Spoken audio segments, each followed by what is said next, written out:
It's it guys. Ayan, meron akong red onion ring and then egg and mango and brown rice. Ayan, kain tayo. Alam niyo po ba guys na yung red onion is the best nutrition in our self. Lalo-lalo na pag mayroon kayong mga cancer. Kumain po kayo ng onion everyday, yung red onion po.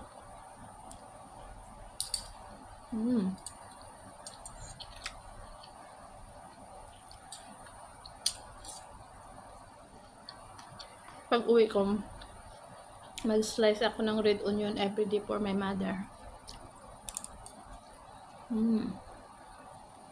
Then, kapag gusto niyo po magluto ng mayroong onion, huwag niyo pong lutuin masyado yung onion. Ilalagay niyo po siya sa last na.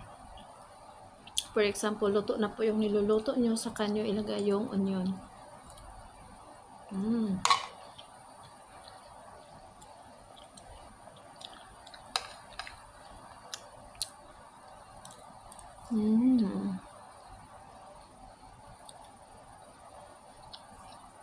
Maganda din yung onion sa gabi. Mag-slice kayo ng ring, yung red onion. Then, lagay nyo po sa inyong paa at mag-medyas kayo. Ayan. Para absorb niya po yung mga germs dyan.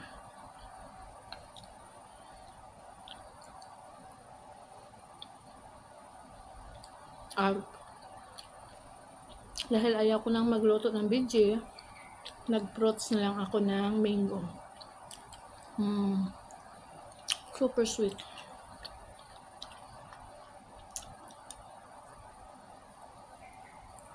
Yummy.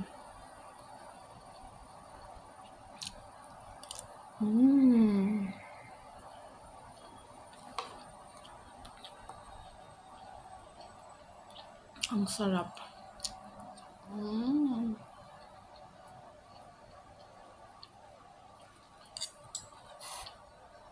Ang daming onion guys. Isang medium onion yan.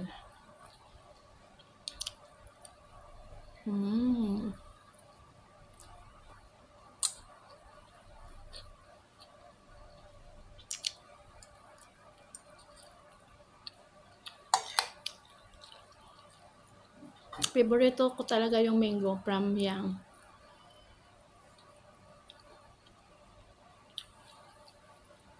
Ito lagi ulam namin sa bukid. At saka pag mayroon kaming onion or bombay, slice lang namin at saka lagyan ng asin.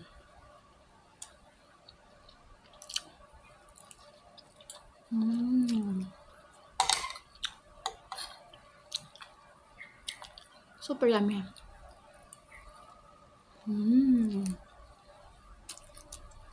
Bye.